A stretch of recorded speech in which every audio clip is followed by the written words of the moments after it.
twice root j into j plus 1 s into s plus 1. અહીં s into s plus 1 interchange કરીશું આપણે.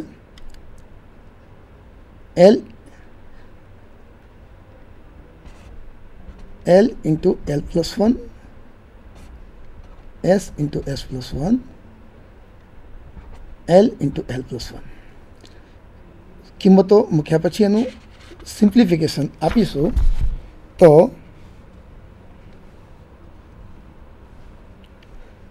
Finally mu જે is equal two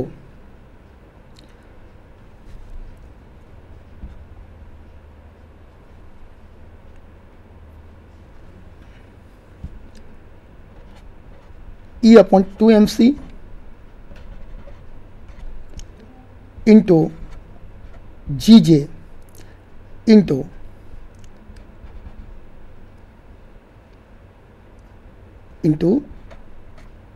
j મળશે, જ્યાં gj is equal to 1 plus j into j plus 1 into s into s into s plus 1 minus L into L plus 1 upon twice j into j plus 1 મળશે. gj ને land વિઘટન અવયવ તરીકે ઓળખીશું. હવે અહીં ગુણોત્તર મ્યુજે અપોન જે is equal to E by 2mc into GJ મળશે. હવે જ્યારે આપણે સામાન્ય જીમાન અસરની સમજૂતી મેળવતા હતા ત્યારે આ ગુણોત્તર મ્યુજે upon mu L upon L ગુણોત્તર તે કિસ્સામાં માત્ર E અપોન 2mc મળતો હતો, જ્યારે અહીંયા તે ગુણોત્તરમાં એક વધારાનો અવયવ લેન્ડ વિઘટન અવયવ અથવા લેન્ડે વિઘટન અવયવ ઉમેરાય છે. હવે જ્યારે આપણે આ લેન્ડે સ્પિન ચુંબકીય ડાયપોલ ચાક માત્રા S ઇઝ ઇક્વલ ટુ 0 લઈએ છીએ ત્યારે લેન્ડે વિઘટન અવયવ છે એની કિંમત 1 બની જાય છે. એટલે આ સૂત્ર એ સામાન્ય જીમાન અસરની સમજૂતીમાં પણ કામમાં લઈ શકાય એમ છે. સ્પિન ગતિ શૂન્ય હોય ત્યારે લેન્ડ વિઘટન અવયવ 1 થાય છે અને આ ગુણોત્તર એ અગાઉ સામાન્ય જીમાન અસરની સમજૂતીમાં ઉપયોગમાં લીધેલા ગુણોત્તર જેટલો જ મળે છે. હવે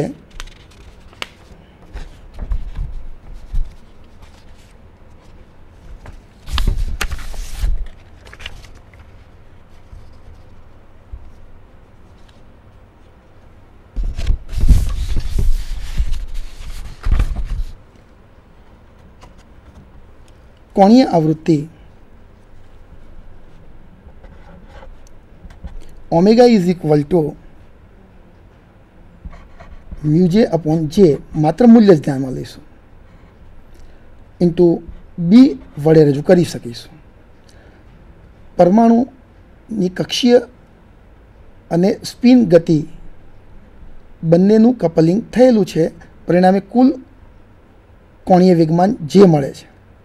અહીં અસામાન્ય જીમાન અસરની સમજૂતીમાં કુલ કોણીય વેગમાન જે એ બાહ્ય ચુંબકીય ક્ષેત્રને અક્ષ તરીકે લઈ અને તેની આસપાસ પ્રિસિશન કરે છે, ધીમેથી પ્રિસિશન કરે છે, પરંતુ એ પ્રિસિશન દરમિયાન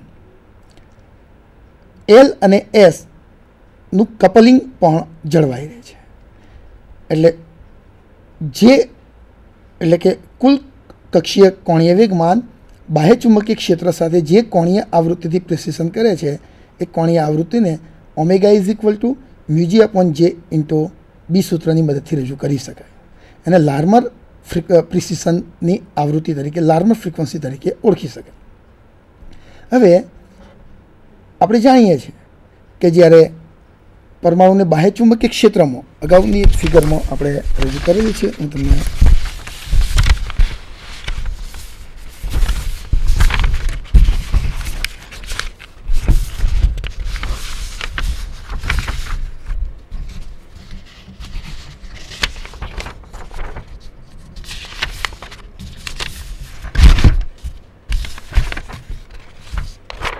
અહીં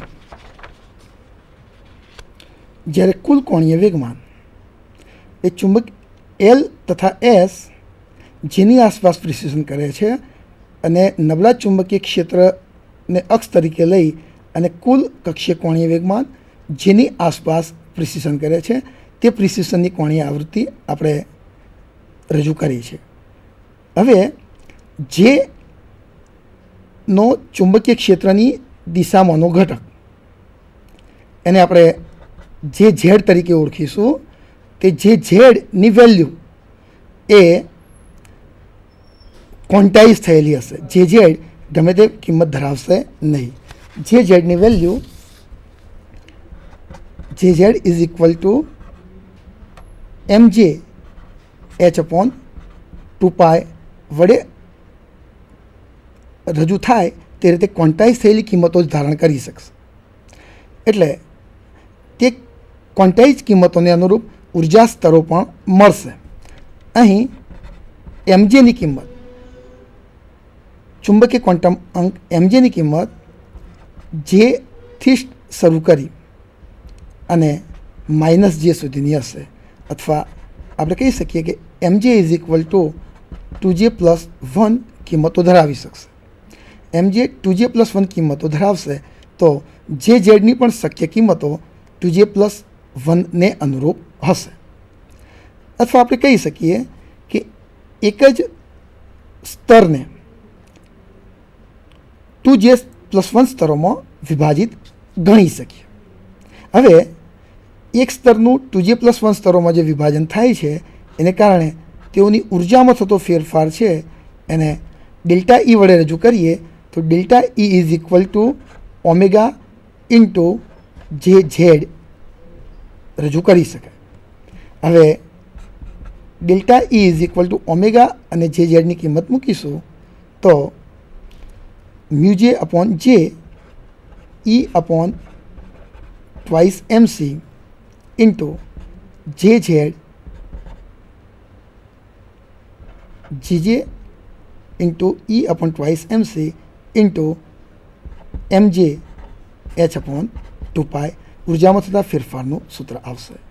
ઉર્જામાં થતો ફેરફાર delta E is equal two again GJ E mj h/4π MC થી રજૂ કરી શકાય. હવે તેવી જ રીતે ઉર્જામાં થતા ફેરફારના સૂત્ર પરથી અગાઉ આપણે જે રીતે વેવ નંબર તરંગ સંખ્યામાં થતા ફેરફારનું સૂત્ર રજૂ કર્યું હતું, delta T is equal to delta E upon HC, તે જ ફોર્મ્યુલાનો અહીંયા ઉપયોગ કરતા delta T is equal two GJ E mj h upon h 4π MC into HC. Therefore, delta T is equal to GJ E MJ or MZ 4π M A MC square. હવે GJ into E upon 4π MC square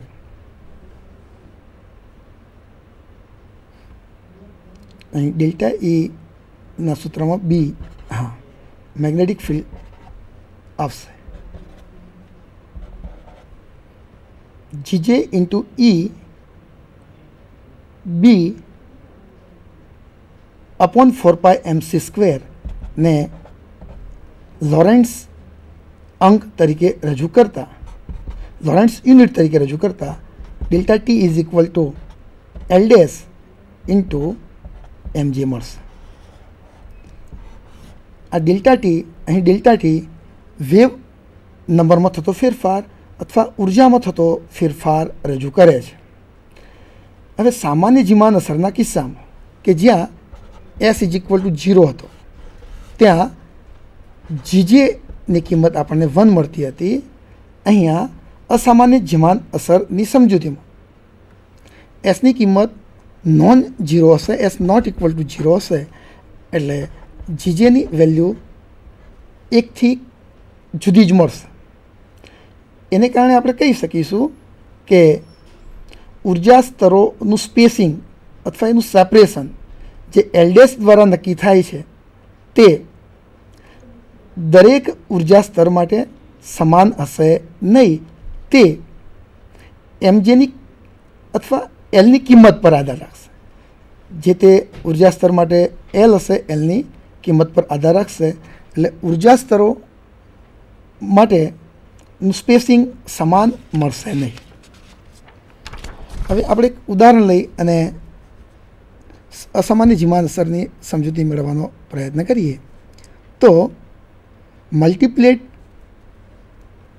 spectral લાઇનમાં આપણે 1, 2, 2D, 2P, 3/2 અને 2P½ ઉર્જા સ્તરો પરથી 2S½ ઉર્જા સ્તરો વચ્ચેની સંક્રાંતિ સમજાવવાનો પ્રયત્ન કરીએ.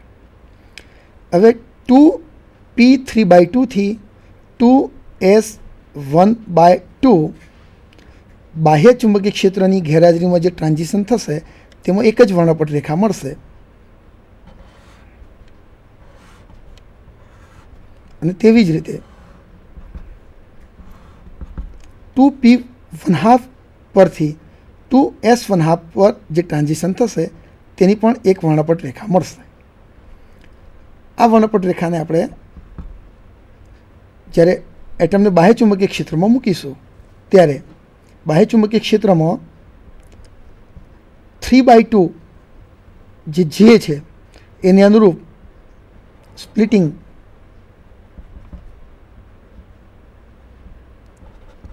(3/2), 1, -1 અને -3/2 એમ 4 સ્તરોમાં વિભાજન થશે. તેવી જ રીતે P1/2નું પણ સ્પ્લિટિંગ 1/2 અને -1/2 બે ઉર્જા સ્તરોમાં થશે. આનું પણ S1/2નું પણ વિઘટન 1/2 -1/2માં થશે. હવે ફરીથી પસંદગીના નિયમો delta MJ is equal two 0 અથવા ±1 પરથી ડેલ્ટા MJ ઇક્વલ ટુ 0ને અનુરૂપ P½ થી S½ માટે 2 પાય રેખાઓ મળશે અને એને આસપાસ 2 સિગ્મા રેખાઓ મળશે. ડેલ્ટા MG 0 ટ્રાન્ઝિશનમાં ને અનુરૂપ પાય રેખાઓ મળશે. ડેલ્ટા MG ઇક્વલ ટુ ±1 ને અનુરૂપ સિગ્મા રેખાઓ મળશે. એટલે સોડિયમ પરમાણુના વર્ણપટમાં P½ થી S½ ટ્રાન્ઝિશન દરમિયાન એક વર્ણપટ રેખાનું 4 વર્ણપટ રેખાઓમાં વિભાજન થશે અને 3/2 થી S½ ટ્રાન્ઝિશન દરમિયાન પસંદગીના આ નિયમ મુજબ એક જ વર્ણપટ રેખાનું 6 વર્ણપટ રેખાઓમાં વિભાજન થશે. 6 પૈકી 2 વર્ણપટ રેખાઓ પાય એટલે બાહ્ય ચુંબકીય ક્ષેત્રને સમાંતર પોલરાઇઝેશન ધરાવશે અને 4 વર્ણપટ રેખાઓ બાહ્ય ચુંબકીય ક્ષેત્રને લંબ પોલરાઇઝેશન ધરાવશે. મિત્રો, આ રીતે સામાન્ય અને અસામાન્ય જીમાન અસર બાહ્ય ચુંબકીય ક્ષેત્રની નબળા બાહ્ય ચુંબકીય ક્ષેત્રની અસરમાં મળે છે, હાજરીમાં મળે છે, એની આપણે સમજૂતી મેળવી. તેવી જ રીતે બાહ્ય વિદ્યુત ક્ષેત્રની અસર હેઠળ પણ વર્ણપટ રેખાઓનું વિભાજન થાય છે. એ ઘટનાને સ્ટાર્ક ઇફેક્ટ તરીકે ઓળખવામાં આવે છે.